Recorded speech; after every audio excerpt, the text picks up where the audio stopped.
Salut c'est Zera, on se retrouve aujourd'hui pour la fête des grands-mères. Donc déjà, bonne fête à toutes les grands-mères. Si vous n'avez pas souhaité aussi la fête à votre grand-mère, mettez la vidéo en pause et faites-le tout de suite. Ça vous fait un petit rappel aussi comme ça. Et puis pour la fête des grands-mères, je vais vous présenter 5 mangas et un roman graphique sur les grands-mères. Donc on va voir plein de mangas sur ces sacrées mamies, sur les grands-mères. Ça va être super sympa. Donc on va commencer tout de suite avec un petit manga de Shikiyun, BL Métamorphose, de Kaori Tsurutani. Et dans ce manga, on va suivre cette grand-mère qui, du coup, va se retrouver un jour dans une librairie et elle va, sans faire exprès, acheter un Boys Love. Et la vendeuse de la librairie, elle va trouver ça bizarre qu'une grand-mère achète ce genre de livre et entre deux va se nouer une amitié. C'est un manga tranche de vie super sympa. C'est en 5 tomes, fini en 5 tomes. Bon petit manga bien tranquille. Et dans un peu le même thème, je vais vous présenter Ocean Rush, où c'est pareil, c'est une grand-mère qui va se retrouver au cinéma et qui va du coup voir un jeune garçon aussi passionné par le cinéma et une amitié va aussi se lier et du coup la grand-mère va du coup se passionner pour le cinéma et aller dans une école de cinéma. Je vous ai pas montré les dessins, j'aime bien d'habitude montrer un petit peu les dessins, je l'ai pas fait là. Pour Belle Métamorphose, ça donne quelque chose comme ça. C'est un dessin qui est assez joli. Hop. Et pour Ocean Rush, on a aussi quelque chose, alors un petit peu plus, on va dire, moderne, mais on a quand même quelque chose aussi de sympa. Les deux sujets se ressemblent beaucoup. Et pareil, les deux synopsis, on pourrait quasiment dire que c'est les mêmes. Et alors qu'il y en a un qui c'est considéré comme du josei et l'autre du shoujo. Donc, de quoi, des fois, les cibles tutoriels japonaises, ça veut pas trop dire grand-chose, hein. Donc voilà. Donc déjà, ces deux mangas qui sont super sympas, du tranche de vie sur deux grands-mères qui vont découvrir des nouvelles passions et se lier d'amitié avec des petits jeunes. Après, je vais plutôt vous présenter chez Delcourt Tonkam et c'est en 5 tomes d'édition un peu double. C'est Sacré Mamie de Shimada Yoshiichi et Ishikawa Saburo. Alors, Sacré Mamie, on va suivre ce jeune garçon qui va se retrouver parce que sa mère ne peut plus s'occuper de lui et de son frère, donc il est obligé d'envoyer le plus petit chez sa mère, chez sa grand-mère, et ça va être sa grand-mère qui va l'élever pendant quelques temps. Et on va suivre en fait, c'est pareil, c'est du tranche de vie. De toute façon, les trois quarts du manga que je vais présenter sur les grand-mères, c'est du tranche de vie.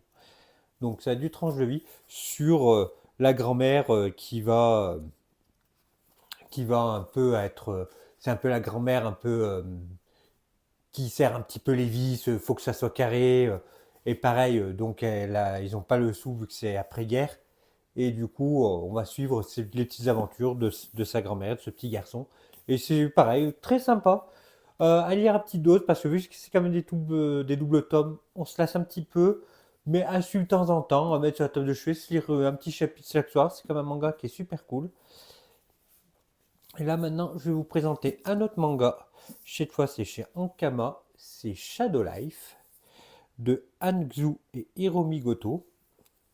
Et là, cette fois, on va suivre une jeune mamie, une jeune mamie. On va suivre une mamie qui va se retrouver du coup en hospice et elle n'a pas envie, elle a juste envie de rentrer chez elle et elle va s'échapper et du coup en s'échappant, elle va vivre chez elle et elle va se faire rechercher par sa fille, etc. et qui veut pas comprendre que elle a envie de rester seule et voilà. Et pourquoi Shadow Life? Parce que en fait, c'est imagé dans le manga que une petite araignée qui est en fait l'ombre de la mort va la suivre tout le temps. C'est en un tome, c'est super touchant. On a des graphismes qui changent un peu. Hop, on a quelque chose d'assez cool. Je le recommande beaucoup, il est sympathique. En plus, on a une belle édition avec le signé en toc-toc. On a vraiment quelque chose de cool en édition comme en histoire là. Et pour finir, alors une autre histoire, c'est Souvenir en bataille de Shikabane Sensei de chez Akata. Donc pareil, c'est un one-shot. Et cette fois, on va suivre, du coup, c'est une autobiographie où Shikabane Sensei va nous, chapitre par chapitre, nous dévoiler des souvenirs en bataille, que sa mamie l'a élevé jusqu'à que lui doit prendre soin de sa grand-mère. C'est très touchant, c'est un peu dur parce que là, on est quand même, on a les deux côtés du début de la mamie qui s'occupe de son petit enfant, de son petit-fils, et du petit-fils qui doit après s'occuper de la grand-mère. C'est super touchant, c'est une belle histoire. Il y a un côté très humain du personnage, du personnage principal de Shikabane Sensei, qui est, des fois, dans les mangas, etc., ont des relations un peu disproportionnées, que là, il y a vraiment un côté très très humain, et on a vraiment quelque chose de sympa. Et le petit garçon, du coup, pour son visage, il a fait une petite tête ronde comme ça, qui malgré tout arrive à faire passer des émotions. Pareil, hein, j'avais beaucoup aimé, donc je vous le recommande. Et enfin, pour finir, le roman graphique. Là, lui, je voulais lui en parler. Alors, roman graphique sur des personnes âgées, on en avait d'autres, mais celui-là m'avait beaucoup touché, que ce soit par son histoire et même son dessin. Donc, ça sera chez Le Lombard, c'est Alix Garine, Ne m'oublie pas. Et là, en fait, on va suivre une petite fille avec sa grand-mère qui vont faire en fait un road trip parce que la grand-mère a la maladie d'Alzheimer et pour se rappeler les souvenirs, ils vont faire un petit voyage ensemble pour se rappeler les choses. Pareil, c'est un roman qui est quand même un roman graphique qui est quand même un petit peu dur, mais très touchant. Si vous voulez tenter, vous pouvez. Hein, c'est quelque chose. On a des dessins assez sympas. Hop, là non. Et on a vraiment le côté le lien qui est très fort de la grand-mère et de la petite fille qui est vraiment super sympa. Donc voilà, je voulais au moins en présenter un. De toute façon, je ne présente pas assez souvent des romans graphiques, des choses comme ça, mais c'était histoire au moins. Lui m'a vraiment bouleversé, donc je tenais vraiment à vous le présenter aussi. Donc voilà. Et puis voilà, donc on a fini la vidéo. J'espère que ça vous a plu. Comme d'habitude, j'aime bien faire des petites vidéos sur des thèmes comme ça. Si vous avez d'autres idées, si vous avez des thèmes qui vous diraient aussi, pourquoi pas. En plus, moi, j'adore faire ça. Donc, n'hésitez pas à le marquer. Puis, comme à chaque fois, si la vidéo vous a plu, un petit j'aime, un truc comme ça aide beaucoup. Et puis nous, ça nous fait toujours plaisir. Et quoi d'autre? J'oublie quoi?